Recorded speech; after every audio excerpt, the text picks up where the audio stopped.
여러분, 지금 우리가 4월달 계절을 보내고 있습니다.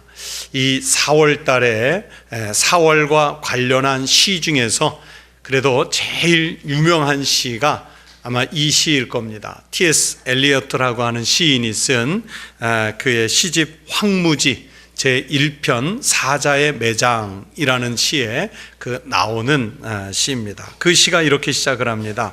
4월은 가장 잔인한 달, 죽은 땅에서 라일락을 키워내며 기억과 욕망을 뒤섞고 잠든 뿌리를 봄비로 일깨운다. 꼭 오늘 환경에 맞는 시 같습니다. 그런데 시인은 이 꽃이 피는 아름다운 4월을 왜 가장 잔인한 달이라고 표현을 했을까요? 제 생각에는 아무래도 이 죽은 것 같이 언 땅이었던 대지가 4월이 되면 생명을 움트게 하기 위해서 땅을 헤쳐야 하고 생명의 씨앗들이 또 움트기 위해서 죽는 것 같은 고통을 느껴야 했기 때문이 아닐까, 그렇게 생각을 했습니다. 실제로 그분의 시에 보면 죽은 땅에서 라일락을 키워내며 잠든 뿌리를 봄빌로 일깨운다 하는 문장이 있기 때문입니다. 그러나 어떻든 이 4월은 죽는 것 같은 아픔은 있지만 생명이 다시 살아나는 때입니다. 우리는 지금 이 새로운 생명들이 막 솟아나는 봄의 계절 4월을 살고 있습니다. 이 계절에 우리 그리스도인들은 예수 그리스도의 고난과 부활에 대해서 깊이 묵상을 하고 어떻게 이 절망적인 현실에 부활의 신앙을 가지고 희망 속에 그리스도의 고난에 동참할 것인가, 이것을 물으면서 이 때를 우리가 보내야 합니다. 저는요, 개인적으로 이맘때쯤 되면 기억하는 인물이 세 분이 있습니다. 한 분은 우리가 너무나도 잘 아는 주기철 목사님이신데, 이 주기철 목사님은 신사참배를 거부하시다가 일제치하 감옥에서 수감 생활을 하고, 그리고 해방되기 1년 전 1944년 4월 21일에 순교하셨습니다. 이제 내일 모레 화요일이면 주기철 목사님 71주기 기일이 되겠죠. 주기철 목사님을 생각하면 그분의 고난과 희생이 우리 한국교회 신앙적인 정신과 순결을 지켜내는 동력이 되었습니다. 그런 분이 그 시대에 계시지 않았다면 우리 한국교회는 타락하여서 회복할 수 없는 나락으로 굴러 떨어졌을지도 모르는 일이었습니다. 또 다른 한 분은 한경직 목사님이십니다.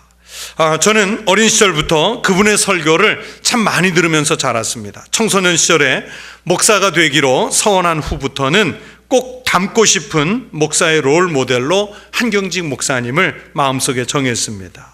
제가 감히 그분의 발꿈치를 잡을 수도 없지만은 그래도 늘 마음속에는 한경직 목사님을 닮고 싶은 그런 마음을 품고 살아가고 있습니다. 그 한경직 목사님이 2000년 4월 19일에 별세를 하셨습니다. 그래서 오늘이 마침 목사님 별세하신 지 꼭 15주년이 되는 기일입니다. 그래서 설교를 준비하면서 참 많이 생각이 났습니다. 그리고 또 다른 한 분은 저의 설교 속에 가장 많이 등장하는 분이십니다. 제가 어디에 가서 이야기할 때 가장 많이 소개하는 분이기도 합니다. 바로 독일의 신학자이며 목회자였던 디트리 본헤퍼 목사님이십니다. 이 본헤퍼 목사님이야말로 우리 그리스도인들이 그리스도의 뒤를 따라 어떻게 살며 어떻게 죽을 것인가를 보여준 참된 신앙인이었습니다. 여러분, 그분에 대한 이야기를 전해 먼저 오늘 성경 말씀에 귀를 기울여 보시기 바랍니다. 먼저 신약의 말씀 요한복음 1장 29절 30절의 말씀을 보십시오. 이 말씀은 세례 요한이 예수님께서 자기에게 요단강으로 세례를 받으시러 나오시는 모습을 보면서 드리는 고백입니다. 보라, 세상 죄를 지고 가는 하나님의 어린 양이로다. 세상 죄를 지고 가는 하나님의 어린 양이라고 고백했습니다. 여러분, 이스라엘에서 어린 양은요, 제물의 상징입니다. 이스라엘 백성들이 출애굽을 앞두고 있을 때 하나님께서 애굽의 모든 장자를 죽이셨지 않습니까? 그때 어린 양을 잡아서 그 피를 문설주에 바른 이스라엘 백성들의 집은 피해 가셨습니다. 그 이후에도 백성들이 하나님께 제사를 드릴 때 가장 가치 있는 제물이 여러분 바로 어린 양이었습니다. 어린 양은 백성들의 죄를 대신 짊어지고 제단의 희생 제물로 그 피를 뿌렸습니다. 예수님이 바로 그렇게 제단의 제물이 되셔서 우리의 죄를 속량하실 것을 세례 요한이 보라, 세상 죄를 지고 가는 하나님의 어린 양이로다, 그렇게 표현을 한 것입니다. 하나님은요, 이사야 선지자를 통해서 이 땅에 오실 메시아가 어떤 분이신지를 오늘 성경 말씀에 미리 예언해 두셨습니다. 그가 실로 우리의 질고를 지고 우리의 슬픔을 당하였거늘. 우리 대신 질고를 지실 메시아이십니다. 그가 찔림은 우리의 허물 때문이요 그가 상함은 우리의 죄악 때문이라. 그가 징계를 받음으로 우리는 평화를 누리고 그가 채찍에 맞음으로 우리는 나음을 받았도다. 여러분, 말씀을 보세요. 메시아가 찔리고 상하시고 징계를 받고 그렇게 채찍을 맞으셔야 우리의 죄와 허물이 속량이 되고 우리가 평화를 누릴 수 있게 되고 우리가 나음을 입으신다고 미리 예언해 두셨습니다. 세례 요한이 예수님을 세상 죄를 지고 가는 어린 양이라고 표현한 것은 바로 이렇게 성경에 예언된 대로 예수님께서 어떻게 희생 제물이 되실 것인가를 알았기 때문입니다. 여러분, 그분이 찔리고 상하는 고난을 겪어야 우리가 다시 살 것을 예언해 주셨던 것입니다. 세례 요한의 이 예언처럼 예수 그리스도가 이 땅에 오셔서 찔리고 상하고 징계를 받으셨기 때문에 그 생명의 값으로 우리는 평화를 누릴 수 있고 나음을 입었고 삶이 회복되는 은혜를 누리게 된 줄로 믿습니다. 세례 요한이 고백한 것처럼 예수 그리스도께서 세상 모든 죄를 지고 가는 어린 양으로 죽으셨기 때문입니다. 주님의 그 고난이 결국은 부활로 연결이 되었습니다. 그래서 예수 그리스도의 고난과 죽으심이 없으면 여러분, 부활도 없습니다. 우리 그리스도인들에게 십자가는 죽음을 불러오는 형틀이 아닙니다. 여러분, 예수님 이전에 십자가라고 하는 것은 분명히 죽는 형틀이었지 않습니까? 그러나 이제 예수님께서 그 십자가에서 세상의 모든 죄를 대신 지시고 거기에서 몸이 찢기시고 상하시고 채찍에 맞으심으로 어린 양처럼 제물로 죽으신 후에는 십자가가 부활로 나아가는 통로가 됐습니다. 십자가 없는 부활이 없고 부활이 없는 십자가의 은혜는 없습니다. 주님 한 분의 상함과 징계, 채찍에 맞으심이 인류와 나의 생명을 살려주셨습니다. 주님의 죽으심은 나에게도 그렇게 주님처럼 어린 양으로 십자가를 지고 고난의 현장에서 살라는 주님의 명령입니다. 우리 그리스도인들이 희생의 삶을 살아야, 어린 양으로서의 삶을 살아야, 그래야 여러분 세상이 살고 여러분 사회가 살고 나라가 살고 가정이 살고 교회가 살 수 있는 그런 힘을 갖게 되는 것입니다. 그런 면에서 앞에 말씀드린 주기철 목사님이나 한경직 목사님이나 또는 보네포 목사님 같은 분들은 그리스도인의 삶의 모델로 우리에게 그리스도인이 어떻게 살아야 하는지를 보여주신 모델과 같은 분들입니다. 그분들 중에서 오늘은 특별히 보네포 목사님에 대해서 조금 더 말씀을 드리겠습니다. 보네포 목사님은 미국에서 신학교 교수로서 편하게 살아갈 수 있는 길이 있었음에도 불구하고요, 자기의 조국, 특별히 독일 교회가 히틀러에 의해서 망가져가는 모습을 견디지 못해서 그 독일 교회와 함께 하려고 마치 풀섭을 쥐고 화약을 쥐고 불에 뛰어드는 사람처럼 사지로 뛰어들었다가 그렇게 순교를 했습니다. 만약 보네포가 그때 히틀러에 저항하지 않고 그 당시 대부분의 신학자들이나 목회자들처럼 히틀러 정권에 찬성하면서 생명이나 부지했다면 아마도 오늘날의 독일 교회는요, 영적으로 죽었을 거예요. 완전히 죽어서 다시 회복하지 못했을 겁니다. 그러나 보네포 목사님 같은 분들이 죽음으로써 뿌려준 그 순결한 순교의 씨앗이 묻고 굳어버린 독일 교회의 영혼의 양심을 갈아서 오늘날의 영향력을 유지하는 영적인 힘이 됐습니다. 제가 신학을 공부하면서 개인적으로 가장 많은 영향을 받은 학자가 바로 이 보네포 목사님입니다. 이 보네포 목사님의 어떤 책을 읽든지 그리스도에 대해서 말씀할 때 빠지지 않고 나오는 것은, 교회에 대해서 빠지지 않고 나오는 것은 타자를 위한 교회, 타자를 위한 그리스도인이라는 용어입니다. 우리 교회가 존재하는 목적, 교회가 존재하는 의미, 그리스도인들이 이 세상에서 존재하는 목적, 그리스도인들이 이 땅에서 존재하는 의미는 그리스도께서 그렇게 하셨던 것처럼 타자를 위해서 존재할 때 의미가 있고 목적이 있습니다. 오늘 우리 교회 목회 방향으로 삼은 역사와 이웃에 공헌하는 교회라는 이 표어를 바로 이 보네포 목사님의 아이디어에서 얻었습니다. 청년 시절에 그리고 신학을 공부하면서 보네포 목사님의 전기라든지 그분의 책 옥중서간, 나를 따르라, 또는 신도의 공동생활, 이런 책들을 읽으면서 내가 목사이기 이전에 그리스도인으로서 어떤 삶을 살아야 하는가, 이것을 가르쳐주고 고민하게 했던 분입니다. 특히 올해는 보네포 목사가 순교한 지 70년이 되는 해입니다. 일본과 독일이 망한 해, 그 해 1945년에 보네포 목사님이 순교를 했습니다. 그래서 그분의 순교 70년을 기념하는 행사가 독일을 중심으로 많이 펼쳐지고 있습니다.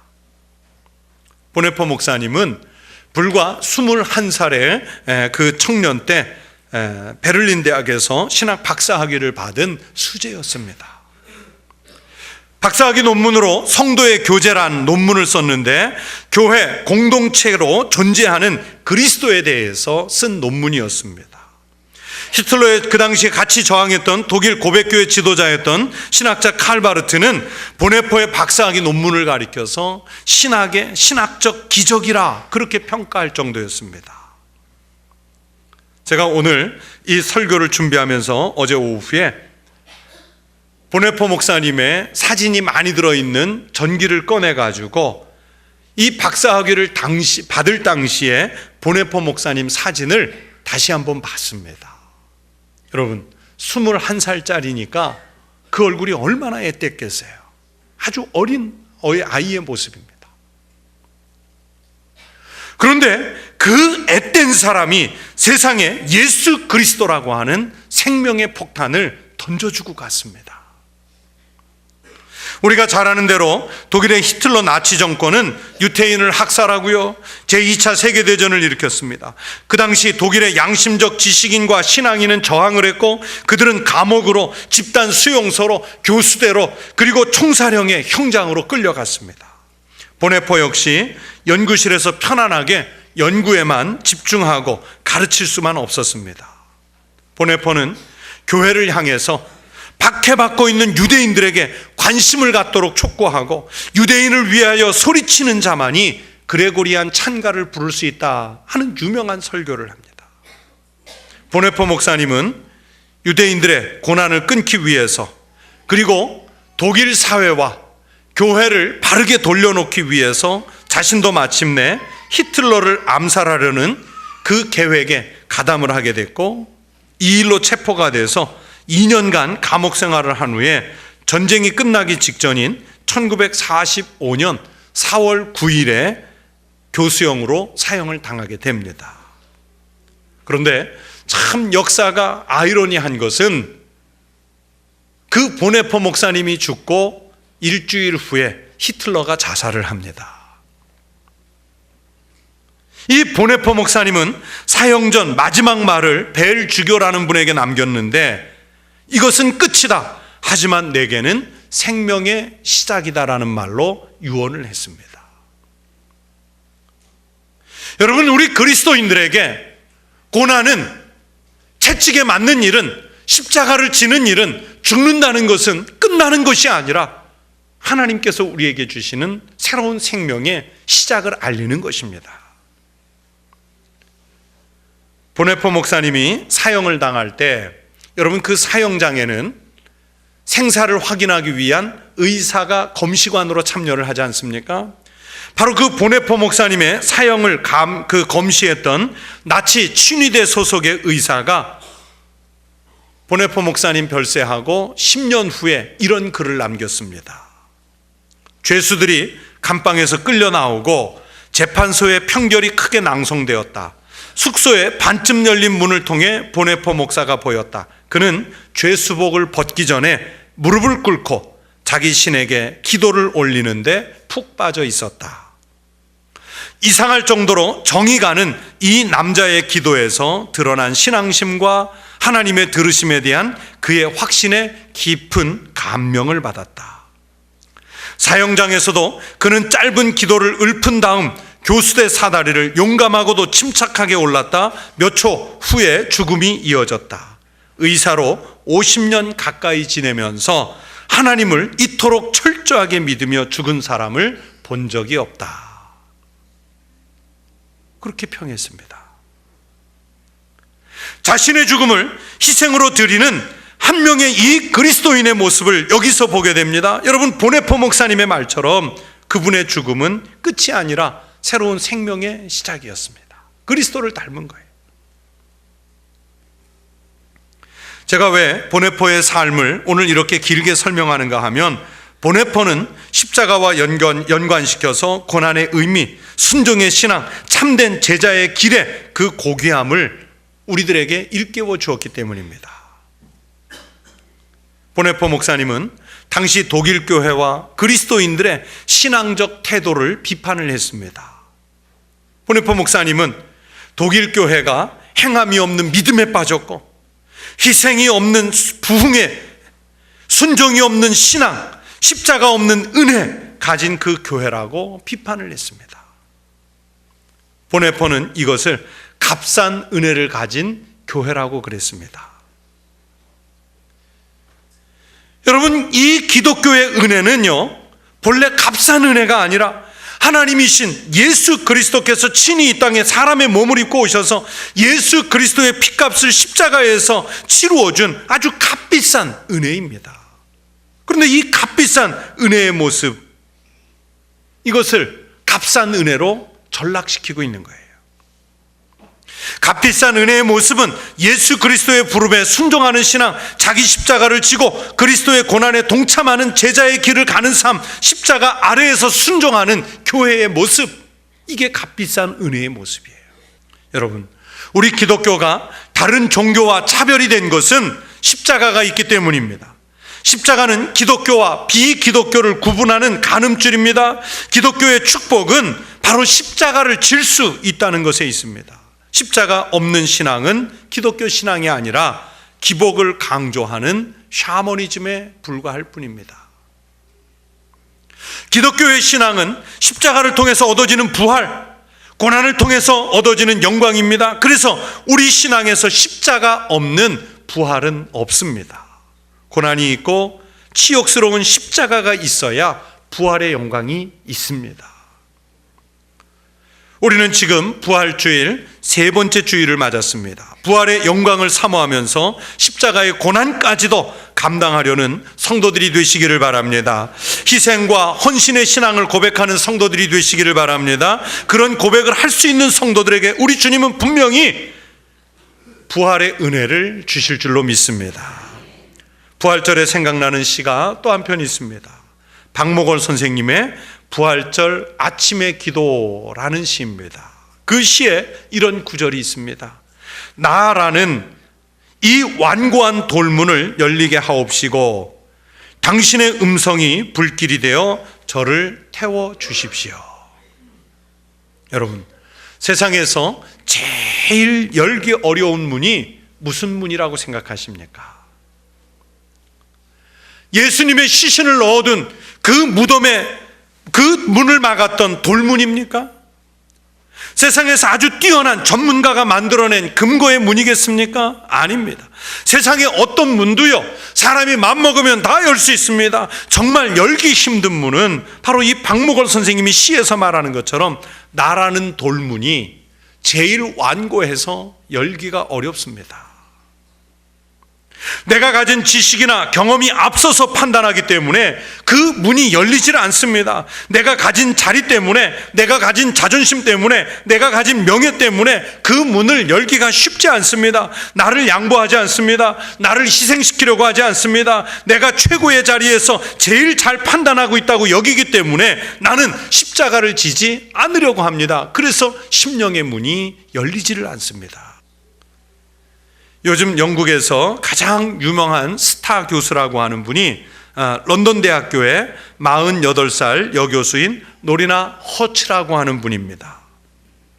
이 노리나 허츠는 누가 내 생각을 움직이는가라는 책에서 사람은 생각보다 똑똑하지 않고 그건 전문가들도 마찬가지라고 썼습니다. 그러면서 이분이 이어서 말하기를, 전문가가 지나치리만큼 자신만만하면 그 전문가에게서 빨리 도망을 쳐라, 그렇게 썼습니다. 무슨 얘기인가요? 생각보다 똑똑하지도 않으면서 자기가 생각하는 것을 굽히지 못하는 것이 가장 어리석은 일이고, 그것이 굳어버리면 돌문을 여는 것보다 더 어렵다는 얘기입니다. 바로 주님의 음성을 듣고 그 십자가의 일에 동참하는 것에서부터 여러분, 돌문은 열리기 시작하고 부활은 시작되는 줄로 믿습니다. 성도 여러분, 부활은 그 시인의 노래처럼 먼저 나라고 하는 이기적이고 자기중심적인 나의 완고함을 깨는 길에서 시작됩니다. 그것이 바로 희생이고 그것이 헌신입니다. 나를 깨지 않고 나를 희생시키지 않고 십자가를 외면한 채 부활의 영광만을, 부활의 열매만을 누리려고 한다면 그것이 바로 보네포 목사님이 말하는 값싼 은혜가 되는 것입니다.